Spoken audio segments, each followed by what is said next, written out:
وہ ہمارے ایک دانش والے ہیں، تو انہوں نے مضمون لکھا، کئی باتیں بڑی پسند آتی ہیں۔ وہ کہتے ہیں کہ میری اہلیہ، ان کو بھی کسی نے نا مس گائیڈ کر دیا تھا، حالانکہ اچھی خاتون ہے، لیکن کسی نے مس گائیڈ کر دیا، تو وہ بھی سماجی اور ویلفیئر اور یہ خواتین کو شوق ہوتا نا بننے کا، تو وہ بھی سماج کے اندر اچھا مقام تلاش کرنے کے موڈ میں آ گئی۔ تو کہیں ایک دن جانا تھا تو بڑی بن سنور کے میرے ساتھ وہ گاڑی میں بیٹھ گئی۔ تو میں گاڑی میں، عورتوں کو یہ بھی مسئلہ ہوتا ہے نا کہ ہماری تعریف کرو، تو کئی دفعہ بعد مردوں بیچاروں کو جھوٹ بولنا پڑتا ہے، تو زبردستی کراتی ہیں نا جی۔ تو اس میں گنجائش بھی دی ہے شریعت نے گنجائش دی ہے کہ کبھی بیوی کو راضی کرنے کے لیے خلاف واقعہ بات کرنی پڑے تو کر لینی چاہیے، تو وہ کراتی بھی ہیں۔ 3 موقع پر خلاف واقعہ بات کرنے کی اجازت ہے، واقعے کے خلاف بھی آپ بات کر سکتے ہیں۔ جنگ کے موقع پر 2 لوگوں کو صلح کرانے کے لیے اور بیوی کو راضی کرنے کے لیے کر لیں کوئی ایسی بات، بے شک اپنی طبیعت پہ جبر کر کے کر لیں، گنجائش ہے، اجازت ہے۔ تو وہ کہتے ہیں جب وہ گاڑی میں میرے ساتھ بیٹھی بن سنور کے، تو وہ تقاضا کرنے لگی کہ میں نے مطلب بڑے اچھے کپڑے پہنے ہیں پر آپ نے توجہ نہیں کرائی۔ وہ سیاںا بندہ تھا، وہ چاہ رہا تھا کہ میری خاتون سمجھ جائیں۔ وہ کہتے ہیں مجھے پتا تھا کہ بیچاری مس گائیڈ ہو گئی ہے، دل کی بڑی اچھی ہے، سیاਣੀ ہے، لیکن اس کو نا کچھ خواتین نے، کچھ لوگوں نے مل کے اس کو ذہن غلط کر دیا ہے کہ سماج میں نکلو، باہر جاؤ، کام کرو، فلاں کرو، اپنی مرضی سے جیو۔ تو میرے ساتھ گاڑی میں بیٹھی کہیں جانے کے لیے، تو مجھ سے کہنے لگی کہ آپ نے میری طرف توجہ ہی نہیں کی، آپ نے کوئی ذکر ہی نہیں کیا کہ میں کیسی لگ رہی ہوں۔ تو وہ کہتے ہیں میں نے اسے کہا کہ اگر تو ناراض نہ ہو تو پھر میں صحیح والی تعریف کر دوں۔ تو اس نے کہا کہ آپ کر دیں۔ تو کہتے ہیں میں نے درد سے اور خلوص سے اپنی بیوی سے کہا، خلوص کے ساتھ میں نے کہا میں تو روز گھر ہوتا ہوں، روز شام کو گھر ہوتا ہوں، اگر تو میرے لیے تیار ہوتی تو میں تیری تعریف کرتا، لیکن آج تو باہر جانے کے لیے تیار ہوئی، تو پھر ان سے تعریف کی امید رکھ جن کے لیے تو نے تیاری کی ہے۔ میرے لیے تیاری کرتی تو میں تو ہر شام تیرے پاس ہوتا ہوں۔ کہتے ہیں میرے لفظوں میں درد تھا تو وہ بھی رو پڑی، اور کہنے لگی آپ گاڑی روک دیں، مجھے باہر جا کے کسی کو راضی نہیں کرنا، میں نے اسے راضی کرنا ہے جس کو رب کریم نے میرا شوہر بنایا ہے اور میرے لیے منتخب کیا ہے، میرے ماں باپ کو۔ میں واپس لوٹتی ہوں۔ یہ ایک پہلو ہے سلگتا ہوا، اس کو سمجھا جائے۔ عورت کو ویسے بھی قابو کرنا بڑا آسان ہوتا ہے۔ اعلیٰ حضرت بریلوی رحمۃ اللہ علیہ فرماتے ہیں بیٹیاں نازک شیشیاں ہوتی ہیں، ان کو تو ذرا سی چوٹ لگے تو ٹوٹ جاتی ہیں۔ دیکھیں کتنا بڑا جملہ کہا بریلی کے امام، نازک شیشیاں، ذرا کوئی آدمی گمراہ کرتا ہے، ذرا خراب کرتا ہے۔ اب دیکھیں نا، یہ جو بچیوں کو بچے مس گائیڈ کرتے ہیں، انہیں بڑے بڑے خواب دکھاتے ہیں، وہ بیچاری ماں باپ کو چھوڑ کے، بہن بھائی کو چھوڑ کے اس کے ساتھ شادی کرتی ہے، پھر جو اس کا بعد میں حشر ہوتا ہے، آپ ادلیاں نو سردار پہن تکے تے شرما والیاں نو جھوٹے ڈولیاں دے۔ پھر وہ بیچاری ماں باپ رکھتے نہیں، وہ ظلم کرتا ہے، تو کتنی بڑی تکلیف میں وہ بچی آ جاتی۔ نازک شیشی ہوتی ہے نا تو ٹوٹ جاتی۔ یہی حال اب جدید خواتین اور یہ جو کچھ اینکر پرسن ہیں، یہ اصل میں نا یہ آپ کو سیاست سکھاتے ہیں، لیکن یہ مادر پیدر آزاد لوگ ہیں، بالکل آزاد۔ یہ تو علماء شور نہ کریں، بات نہ کریں، گفتگو نہ کریں، مشائخ بات نہ کریں، اور یہ جو کچھ سنجیدہ اور دینی طبقہ ہے یہ کچھ شور نہ کرے، یہ تو روڈوں پہ ننگے ہو کے آ جائیں معاذ۔ خوفناک نظریہ رکھتے ہیں یہ لوگ۔ عورت کو کہتے ہیں تیرے حقوق ہم تجھے لے کے دیں گے، مثلاً وہ کون سا حق ہے جو تم نے لے کے دینا ہے؟ میرے نبی کریم صلی اللہ علیہ وسلم اس کو بیٹی بھی بنایا ہے، اس کو بہن بھی بنایا ہے، اس کو ماں بھی بنایا ہے، اسے بیوی کا عالی شان رتبہ بھی عطا فرمایا ہے۔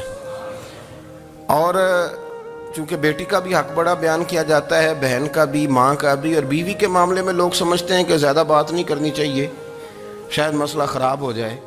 حالانکہ نبی پاک صلی اللہ تعالیٰ علیہ وسلم نے بیوی کے بارے میں پتہ کیا فرمایا؟ فرمایا جب تم نکاح کر لیتے ہو تو اپنا ایمان محفوظ کر لیتے ہو۔ اب میں اس کی شرح نہیں کرتا، اب خود کر لیجئے گا کہ وہ ایک ایسی شخصیت ہوتی ہے کہ جس کی موجودگی میں آپ کا ایمان محفوظ ہے۔ اب میں نہیں سمجھتا کہ اس سے بڑی بات کوئی اور ہو سکتی ہے، جس کی موجودگی میں آپ کا ایمان، اور بھئی یہ حدیث پاک عرض کر رہا ہوں، نکاح جب کوئی کر لے تو اس نے اپنا ایمان مکمل کر لیا۔ اس کا معنی یہ ہوا کہ آپ کا ایمان محفوظ ہے اس کی موجودگی میں۔ تو اس سے زیادہ بھی، یعنی ایمان سب سے قیمتی چیز ہے نا، تو اس کے محفوظ ہونے کی وجہ حضور نے نکاح بیان کر دی۔ اب میرا خیال ہے بی بی اگر کوئی اس سے بڑا حقوق مانگے گی تو بیوقوفی کرے گی۔ اتنا بڑا درجہ نبی کریم نے اسے عطا کر دیا، اتنا بڑا مقام دے دیا کہ تو خامند کے ایمان کے محفوظ ہونے کا ذریعہ بن گئی ہے۔ عورت کو جو حقوق رسول کریم صلی اللہ تعالی علیہ وسلم نے عطا فرمائے، نبی پاک نے جو حقوق دیے، دیکھیں نا، حضرت عبداللہ ابن عمر رضی اللہ تعالیٰ عنہ کی اہلیہ بیمار تھی، تو جلدی جلدی سے وہ آئے، تو جب بہت جلدی ہو، سفر بڑا شدید تھا، تو آپ نے جلدی سے نماز ادا کی، جلدی سے چلے۔ آپ کے خادم کہنے لگے حضور خیریت ہے؟ فرمایا میری بیوی بیمار ہے۔ تو اس نے عرض کی حضور آپ کی اہلیہ بیمار ہے، تو آپ نے نماز بھی جلدی سے پڑھی، سفر بھی جلدی جلدی کیا۔ تو فرمانے لگے یہ وہ چیزیں ہیں جو ہمیں مدینے والے رسول نے سکھائی۔ آپ اس کیفیات کو سمجھیں کہ حضور صلی اللہ علیہ وسلم نے درس دیا۔ اور پھر ایک اور بہت بڑی بات، یہ فضیلت کسی اور کو نہیں دی، جو عورت کو حضور نے فضیلت دی، یہ فضیلت کسی اور کو نہیں دی۔ کبھی حضور نے فرمایا کہ تمہارا ابا تمہارے ساتھ بہت سخت رویہ کرے تو تم نے اس کو اس سختی پر داد دینی ہے؟ فرمایا چلو اگر وہ زیادتی بھی کرے تو تم نے اس کے ساتھ سلوک اچھا ہی کرنا ہے۔ لیکن آپ ایک بات کو سمجھے نا کہ بچے کے بارے میں، بیٹے کے بارے میں، بیٹی کے بارے میں فرمایا 10 سال کے ہو کے نماز نہ پڑھیں تو سختی کرو، تمہارا ڈنڈا بھی لٹکنا چاہیے۔ بہت ساری جگہوں پہ بہت سارے لوگوں کے لیے سختی کا حکم دیا، لیکن عورت کے لیے حضور نے جو جملے کہے، اصل میں ہم سمجھتے ہیں کہ یہ ایک بات ہے، مشہور ہو گئی ہے روایت حدیث، تو بس اس کے پس منظر پر اور جملوں کے حسن پر شاید معاذ اللہ غور کرنے کی ضرورت نہیں، ذرا اس لفظ کی تاثیر پر غور کریں۔ حضور نے فرمایا عورت ٹیڑھی پسلی سے پیدا کی گئی ہے، یہ ٹیڑھی ہے، کو سیدھا کرنے کی کوشش کرو گے تو ٹوٹ جائے گی۔ تو حضور پھر ہمارے لیے حکم کیا ہے؟ فرمایا جیسی ہے تم اسی کے ساتھ نبھا کرو۔ آپ سمجھیں کہ اتنا محفوظ حضور نے درجہ دے دیا بی بی کو، اتنا محفوظ کہ فرمایا غلطی بھی ہو تو میرے غلاموں تم اس کے ساتھ نبھا کرو، گزارا کر لو۔ کو کیا اور حق چاہیے عورت کو، جس کو اس کی غلطیوں سمیت نبی پاک نے قبول کرنے کا حکم دے دیا کہ اس کی کمزوریوں سمیت قبول کر لو۔ اب اس کو اور کیا، کوئی کمزوریوں سمیت قبول کرتا ہے؟ کبھی آپ دکان پہ بیٹھے ہو تو آپ کہیں بھی اس میں یہ بھی غلطی، میرے مال میں یہ بھی کمزوری ہے، یہ بھی کمزوری ہے، یہ بھی کمزوری ہے، تو کر لے قبول؟ کرتا ہے کوئی شخص ایسا ہو جو کسی چیز کی کمزوریاں بیان کر کے کہ اسے قبول کرو؟ پر رسول کریم صلی اللہ تعالی علیہ وسلم نے نا ہمیں سبق دیا، حضور نے ہمیں درس دیا، نبی پاک نے ہمیں پیغام دیا۔ فرمایا یہ ٹیڑھی ہے، سیدھی کرنے کی کوشش کرو گے تو بیچاری ٹوٹ جائے گی، تو اس کے ساتھ نبھا کر جاؤ۔ آپ میری بات کو سمجھیے گا۔ چلیں میں اس پر ایک اور بخاری مسلم کی حدیث پڑھتا ہوں۔ حضرت سلمان فارسی رضی اللہ تعالیٰ عنہ اور حضرت ابو دردہ کے درمیان بھائی چارہ تھا۔ مکے سے مدینے جب لوگ آئے تو حضور نے بھائی بھائی بنایا تھا، ان کے درمیان بھائی چارہ تھا، تو ابھی پردے کی آیات نازل نہیں ہوئی تھیں، تو لوگ ایک دوسرے کی طرف جاتے تھے۔ حضرت سلمان فارسی رضی اللہ تعالیٰ عنہ حضرت ابو دردہ رضی اللہ تعالیٰ عنہ کے گھر میں تشریف لے گئے تو دیکھا کہ ان کی بیوی بڑی غمگین بیٹھی ہیں۔ تو ہم نے فرمایا بہن کیا ہوا؟ تو کہنے لگی تمہارے بھائی کو دلچسپی کوئی نہیں رہی، ہر روز روزہ رکھ لیتا ہے اور ساری رات نفل پڑھتا ہے۔ حضرت سلمان فارسی کہنے لگے ٹھیک ہے کر لیتے ہیں بندوبست۔ نماز دین ہے کہ نہیں؟ دین ہے نا یہ چیزیں۔ لیکن حضرت سلمان فارسی جناب ابو دردہ سے کہنے لگے آج میں نے تیرے گھر میں رہنا رات کو، کیونکہ وہ تو ساری رات نماز پڑھتے تھے، نفل پڑھتے تھے۔ انہوں نے کہا ٹھیک ہے، ایک بستر لا کے بچھا دیا حضرت سلمان فارسی کے لیے۔ سلمان فارسی فرمانے لگے دوسرا بھی لا۔ کہا وہ کیا کرنا ہے؟ فرمانے لگے تو نے بھی سونا ہے، میں نے بھی سونا ہے، تو نے بھی سونا ہے، عشاء پڑھیں گے اور پھر دونوں سوئیں گے۔ کہا میں نے تو نماز پڑھنی ہے۔ فرمایا تہجد کے وقت اٹھ کے پڑھیں گے، اللہ کے رسول بھی رات آخری حصے میں جا کے نماز پڑھتے ہیں۔ ادھر ساتھ سلا لیا، وہ تھوڑی کو دیر سوئے، اب عادت تھی ساری رات اٹھنے کی، ذرا اٹھنے لگے بستر سے تو حضرت سلمان فارسی فرمایا چپ کر کے سو جا، وہ بڑی رات پڑی ہوئی، چپ کر کے سو جا۔ وہ لیٹ گئے، پھر اٹھنے لگے تو فرمایا سو جا چپ کر کے، بڑا ٹائم ہے۔ سحری کے وقت اٹھے، نفل پڑھے، ان کا ارادہ تھا روزہ رکھنے کا، تو فرمانے لگے کل رکھا تھا نا، نفلی روزہ جی رکھا تھا، پرسوں بھی رکھا تھا، ترسوں بھی رکھا تھا، فرمایا آج نہیں رکھنا، آج میں تیرا مہمان ہوں، سارا دن کٹھے مل کے روٹیاں کھائیں گے، آج نہیں روزہ رکھنا، سلا دیا۔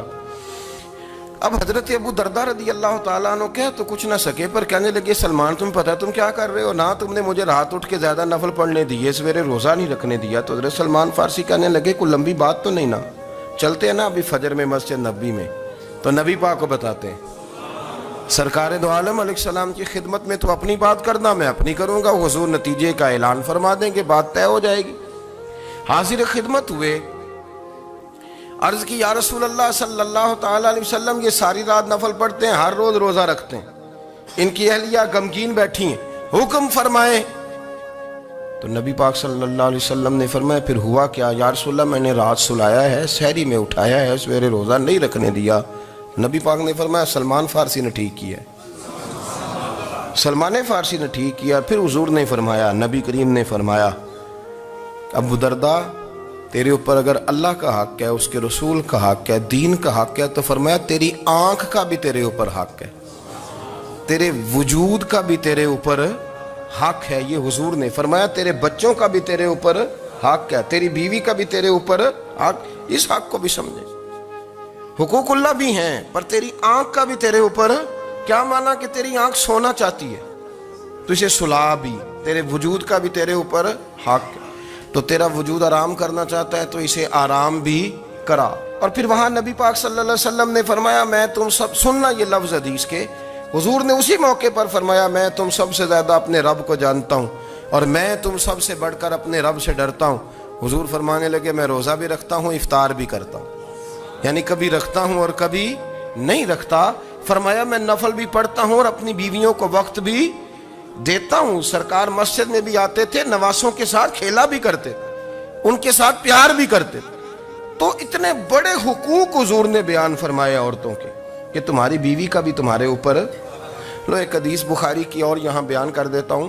ایک شخص نے آ کے عرض کی یا رسول اللہ صلی اللہ تعالی علیہ وسلم جہاد کے لیے تیاری ہو گئی ہے، صفیں بن رہی ہیں، مجاہدین کی تیاری ہے، تو میرا بھی نام لکھ دیا گیا ہے مجاہدوں کی لسٹ میں، لیکن یا رسول اللہ صلی اللہ تعالی علیہ وسلم میری بیوی نے حج کی تیاری کر لی ہے اور میرے دوستوں نے، صحابہ نے میرا نام مجاہدین کی لسٹ میں لکھ دیا، تو میرے لیے کیا حکم ہے؟ یہ بخاری مسلم ہے۔ تو نبی پاک صلی اللہ تعالی علیہ وسلم نے فرمایا جہاد پہ کوئی اور چلا جائے گا تو بیوی کے ساتھ حج کرنے جا، اسے محرم کی ضرورت ہے، وہ تیرے بغیر کیسے جائے گی؟ مجاہدین کو تو اور مجاہد مل جائے گا، پر تو اپنی بیوی کے ساتھ جانا۔ نبی پاک صلی اللہ علیہ وسلم نے مرد کو محافظ بنایا ہے، عورت کو مرد کا قیدی نہیں بنایا، بلکہ عورت کو حفاظت عطا کی اور مرد کو اس کا محافظ بنایا۔ اب بچیاں آزاد ہونا چاہتی ہیں، اور آزادی بھی وہ والی کہ جو بنیادی طور پر آزادی نہیں، فحاشی ہے۔ میں نے بہت پہلے کہا ہے کہ اسلام بیٹیوں کو قیمتی سمجھتا ہے۔ جس بندے کے پاس 20 تولے سونا ہو وہ چوک میں لے کے نہیں آتا، وہ قیمتی چیز ہے، اس نے چھپا کے رکھی ہوتی ہے۔ تو جو نبی پاک صلی اللہ علیہ وسلم کا کلمہ پڑھنے والے بیویاں، اسلام انہیں قیمتی سمجھتا ہے، کہتا ہے کہ تم قیمتی ہو لہذا گھر کے اندر رہو، تم باہر نہ ہو۔ لیکن عورتیں ہیں کہ ان کو بلا وجہ لوگ خراب کر دیتے ہیں اور بلا وجہ وہ اس مغالطے کا شکار ہو جاتی ہیں۔ اب آگے بڑھتے ہیں۔ قرآن مجید نے سورہ نور کی آیت نمبر 30 میں کہا کہ کل للمؤمنین یغضوا من ابصارہم، فرمایا کہ اے محبوب علیہ السلام مومن مردوں سے کہہ دو کہ اپنی نظریں جھکا کے رکھیں، اپنی نظریں۔ اور اگلی آیت میں فرمایا وَقُلْ لِلْمُؤْمِنَاتِ یغضضن من ابصارہن، فرمایا کہ اے محبوب مومن عورتوں سے بھی کہہ دو کہ اپنی نظریں جھکا۔ مرد بھی اپنی نظر جھکا کے رکھے گا عورت کی طرف، لیکن یہ ساری پابندی صرف مرد پر نہیں، عورت بھی غیر محرم کا چہرہ نہیں دیکھے گی، اس پر بھی اسی طرح نظر جھکانے کا حکم ہے، جس طرح کہ وہ ہر دکاندار کو بھائی جان کہہ کے گفتگو کرنے کی اس کو بھی اجازت نہیں ہے کہ وہ سمجھے کہ پابندی تو مرد نے کرنی تھی، میں نے تھوڑی کرنی تھی۔ وہ جس کے پاس جائے، جہاں بھی جائے، ڈاکٹر کے پاس جائے، باہر جائے، تو وہ جس طرح مرضی اس کا دل چاہے وہ بات چیت کرے، اس کی عورت کو بھی اجازت اسلام نہیں دیتا۔ بنیادی طور پہ اسلام شرم و حیا کا دین ہے، حیا کی بات کرتا ہے۔ حیا کی جب ہم تعریف کرتے ہیں تو حیا کی تعریف یہ ہے کہ کوئی کبھی چیز دیکھ کے نا تو آپ کی طبیعت میں کراہت محسوس ہو، آپ کوئی غلط جملہ منہ سے نکالتے ہوئے ذرا جھجکیں، آپ کوئی غلط بات کرتے ہوئے تھوڑا بوجھ محسوس کریں۔ ہمارے ہاں تیزی سے فروغ پایا ہے بے حیائی نے۔ سنگیوں کی محفلیں، یاروں کی محفلیں، اس میں غلیظ گفتگو ہوتی ہے الا ماشاء اللہ۔ جن دوستوں کو بڑی پاک صاف گفتگو کرنی چاہیے، دوستی کا رشتہ بڑا مقدس رشتہ ہے، جو یہاں ایک دوسرے سے پیار کریں گے جنت میں بھی اکٹھے داخل کیے جائیں گے۔ شرط یہ ہے کہ پیار اللہ رسول کی رضا کے لیے ہو، لیکن اس کے اندر اگر آپ کی گفتگو کچی ہو، کمزور ہو، فحاشی والی ہو، عریانی والی ہو، وہ ہمارے ہاں تو اب اس کو لوگ فیشن سمجھتے ہیں، اس کو مردانگی کی علامت سمجھتے ہیں کہ وہ جی ساری باتیں جی وہاں ہو گئیں، اور جس کا جو جی چاہا اس نے کہا۔ آپ جب حیا کے دائرے میں ہوتے ہیں تو آپ خود بھی سکون محسوس کرتے ہیں۔ دیکھیں نا، آپ کو نیند سکون سے کہاں آتی ہے؟ جہاں کمرہ بند ہو، چاروں جانب دیوار ہے، اوپر چھت ہے، خالی دروازہ بھی کھلا ہوا ہونا تو جب بندہ سکون لینا چاہتا ہے تو کہتا ہے یار ذرا دروازہ ذرا بند کر دو۔ وہ اچھی طرح اپنے آپ کو چھپا لیتا ہے نا حیا کے پردے میں، تو اللہ اسے سکون عطا کرتا ہے۔ اور جو اس سے بھی زیادہ ٹھنڈی نیند میں جانا چاہتا ہے وہ کہتا ہے لائٹ بھی بند کر دو۔ اب وہ مکمل طور پہ سمجھتا ہے کہ میں چاروں جانب سے چھپ گیا ہوں، اگر میں کھل کے بھی سو جاؤں گا تو میرا چونکہ پردہ قائم ہے تو مجھے کوئی دشواری نہیں ہوگی۔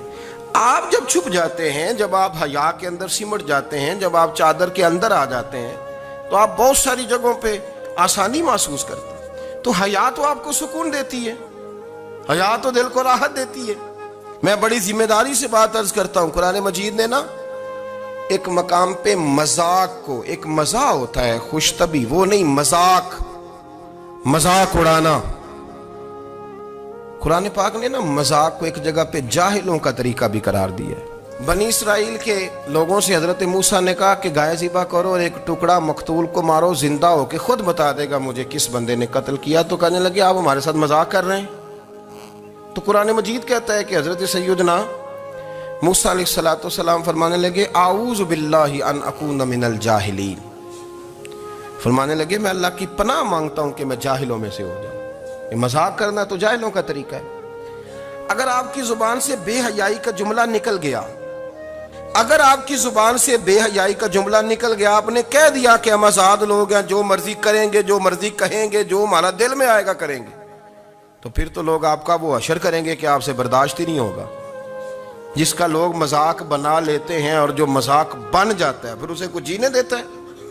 آپ حیا کی چادر میں چھپیں گے تو بچیں گے، اگر آپ نے اپنا مذاق بنوا لیا یہ کہہ کے کہ میں نے مرضی کرنی ہے، پھر یاد رکھنا چھپنے کو جگہ نہیں ملے گی۔